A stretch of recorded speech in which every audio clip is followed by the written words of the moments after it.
کبیرہ گناہوں کو چھوڑ دیں، بس جنت ہے انشاءاللہ۔ کبیرہ کیا ہے؟ سب سے پہلے نماز کا جان کر قضا کرنا، داڑھی کاٹنا بھی معذرت کے ساتھ کبیرہ گناہ میں داخل ہے، سود کھانا، رشتہ داری توڑنا، بشرطے کہ وہ بہت زیادہ برا سلوک نہ کر رہا ہو۔ اگر آپ نے جوڑنے کی کوشش کی پھر بھی کم بخت نہیں جوڑ رہا، پھر چھوڑ دو اس کو اپنے حال پہ، پھر گناہ نہیں ملے گا۔ اپنی طرف سے پوری کوشش جوڑنے کی کرو۔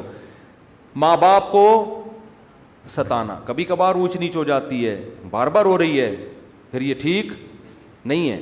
باپ سے اگر نہیں بنتی نا، ہر وقت ہی چک چک الگ رہ لو۔ جب لڑکا جب بالغ ہو جاتا ہے، شادی ہو جاتی ہے، تو ابا کے ساتھ رہنا فرض نہیں۔ بعض دفعہ ایسے ہوتا ہے کہ واقعی ابا ہی تھوڑے سے ٹیڑھے دماغ کے ہوتے ہیں، وہ بچے کو جینے ہی نہیں دیتے، وہ جب بھی گزریں گے کچھ نہ کچھ ہوتا ہے یہ بعض دفعہ۔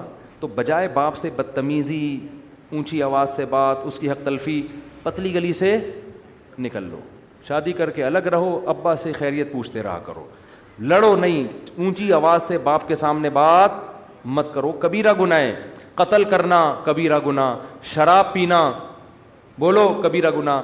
غیبت میں بھی دو قسمیں ہیں، کچھ غیبتیں ہلکی پھلکی ہوتی ہیں، وہ صغیرہ میں داخل ہیں، کچھ غیبتیں بھاری بھرکم ہوتی ہیں۔ بھاری بھرکم وہ ہے جس سے اگلے کی عزت کا جنازہ نکل جائے۔ آپ نے کسی کو برائی میں دیکھا، زنا کرتے ہوئے یا کوئی اور، اسلام نے کہا اس پہ پردہ ڈالو، آپ نے لوگوں کو جا کے بتا دیا یہ کام کر، حالانکہ وہ چھپ کے کر رہا تھا۔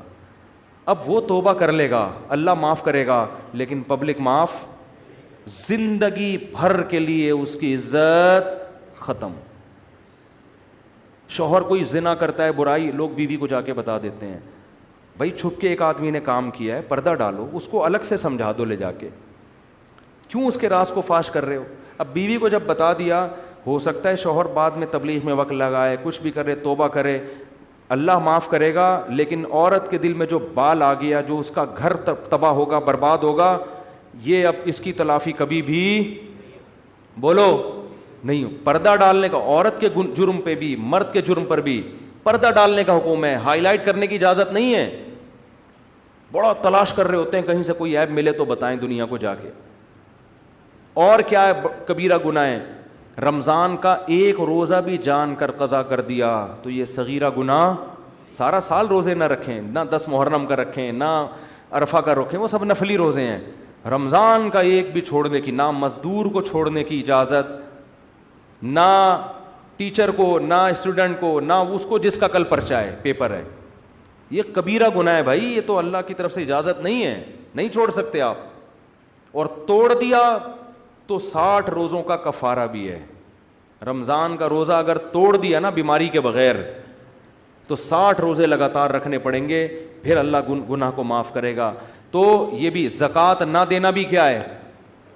کبیرہ گناہ ہے۔ سال میں ایک دفعہ اللہ 2.5% مانگ رہا ہے، تو یہ سب کبائر میں داخل ہیں۔ تو ان کبیرہ سے اگر بچ جائیں گے، اللہ کہتے ہیں چھوٹی موٹی خطائیں وہ رحمان ہے، نماز سے معاف ہو جاتی ہیں، لیلۃ القدر میں جاگنے سے معاف ہو جاتی ہیں، اور حج سے معاف ہو جاتی ہیں، عمرے سے معاف ہو جاتی ہیں، صدقات و خیرات سے اللہ کا غضب ختم ہو جاتا ہے۔ لیکن ان کبیرہ گناہوں سے بچنا بہت ضروری، جن میں سب سے پہلا میں نے بتایا نماز کا قضا، عورت کا پردہ نہ کرنا۔ کبھی کبھار بے پردگی ہو جائے صغیرہ، مستقل وہ اپنے آپ کو ایکسپوز کرتی رہتی ہے مردوں کے سامنے، مستقل وہ اس کا کام ہی یہی ہے، بے حیائی پھیلا رہی ہے، تو یہ صغیرہ میں نہیں ہے، یہ کس میں ہے؟ یہ کبیرہ میں داخل ہے۔ اللہ تعالی ہم سب کو عمل کی توفیق دے۔ مفتی صاحب کے یوٹیوب چینل کو سبسکرائب کیجیے اور ان کے تازہ بیانات کے ذریعے اپنی علمی، اصلاحی اور فکری آبیاری کرتے رہیے۔ جزاکم اللہ۔